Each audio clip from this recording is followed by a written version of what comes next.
Hey everyone out there in the nation, we got a new video for you today. Today we're going to be doing the belt tensioner, a new serpentine belt, and idler pulley. So just to kind of give you an idea of where we're looking at, you'll see the belt tensioner down there. Let me move my finger. There you go. Obviously the belt right here. Okay, good. Yeah, you'd be able to see that. And then this is the alternator, and then right below that is the idler pulley, and then below that is the AC. So those will be the three parts that we're replacing today. So let's get after this. So just to give you a better idea of what this sounds like, I have it pointed down there on the tensioner. I'm gonna go ahead and start it, and then you're just gonna hear it right at the very beginning. So hang on for me.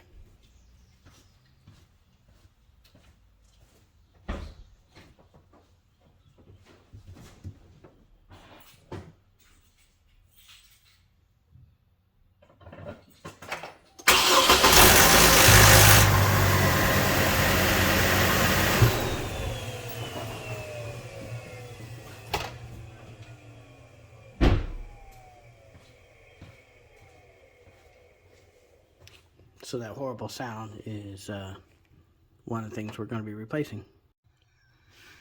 The first thing we want to do is get the belt tensioner loose, and then it's actually you're just creating slack for the belt to come off, and then we'll slip the belt off first. So as you can see, as you pull this up, there's a little 3/8 inch hole down there for a ratchet or breakover bar. Go clockwise, and then you can take the tension out to pop the belt off. Now before you take off your belt, you want to go ahead and draw a diagram out of the orientation around the pulleys and the crankshaft, the alternator, all the components that the belt goes around. And then after you take it off, you want to go ahead and size it up with the new belt and make sure that they are the exact same size, just to limit headaches down the road before you get started too far in this project. This is my original belt had 90,000 miles on it, and it was still in good shape. It's actually it's an original GM belt. Let's see if I can find that part number for you.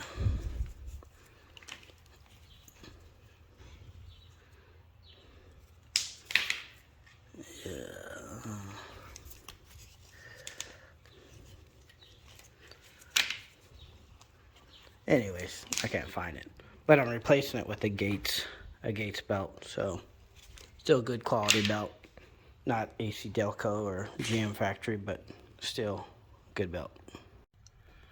Now I'm using a 15 millimeter to go ahead and remove the idler pulley first, and it's also a 15 millimeter down there on the tension pulley. Note the orientation of the tension pulley before you remove it, because your other one will have to line up the same way. We'll get to that next.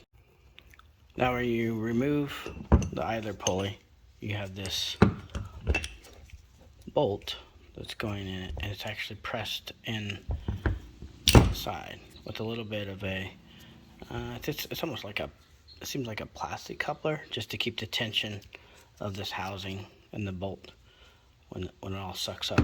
So just double check your bearing to your old one. Make sure everything looks good. This one had a little noise in it. It wasn't much. It's probably still good, but while we're there, we're just replacing everything. So this will go inside, and then as you tighten that down, that will suck up inside. So we'll get that done next. So we got that in. Now the last thing we want to do is go ahead and just get a torque wrench on it and get this torqued down.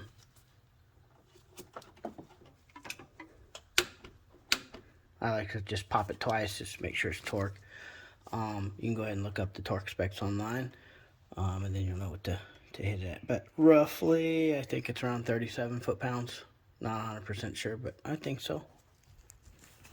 So now we moved over to the tensioner, and I just can't get it to zoom in. There you go. So we're on the 15 millimeter nut down here, and I'm just using 3/8 drives for all this. So let's take this out and then install the new one. So we have the old one out, just a single bolt that you'll put out on this side. Now this one, I'll see if I can spin it so you can hear it, but it clearly has a little noise in it when you spin it. And it doesn't really have a whole lot of wobble, a little bit of wobble. And that's just the new one. So I just matched up the bottoms here, make sure that they were flush when they were flush here, and that the bearing then is in alignment after those both are flush. So we'll get this installed next. So the important thing to note when you are installing this notch is actually in the groove down below where it needs to go. It kind of angles up at about 45 degrees. That kind of gets you close to where you are for the bolt to line up and get everything lined up. So again, we're gonna torque this one down. I think the torque specs on it are around 37 foot-pounds. So we'll just go with that. Now I just want to go ahead and double check the function of the tensioner after I had torqued it down. So again, you can feel the tension in it. So I think we're good to go there, and we're going to head and install the belt now. The belt's going to be the hardest part of this whole process when we put it back together. The key thing is that I'm going to use the alternator end is the part where I will feed it on last, because it gives me leverage from when I pull from the opposite side over here, the tensioner, and I can feed the belt on with my opposite hand over here at the alternator. It's probably the most difficult part of the job, but you'll get it done. Let's go ahead and get it started up and check the sound out.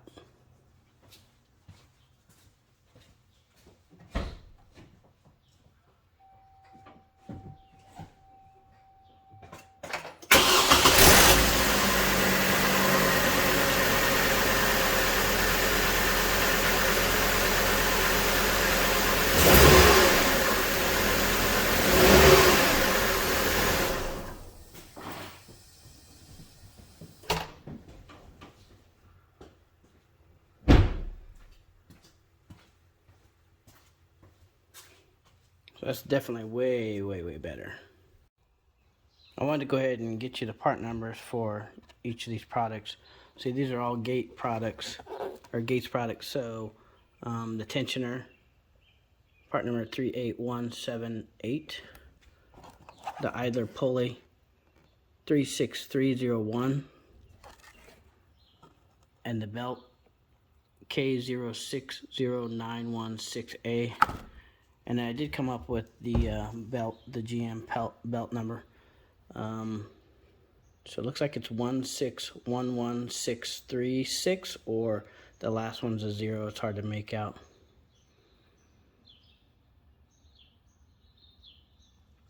So that's it, guys. Thanks for joining in today. Feel free to like, subscribe, and share any of the videos. I got more coming at you. Thanks.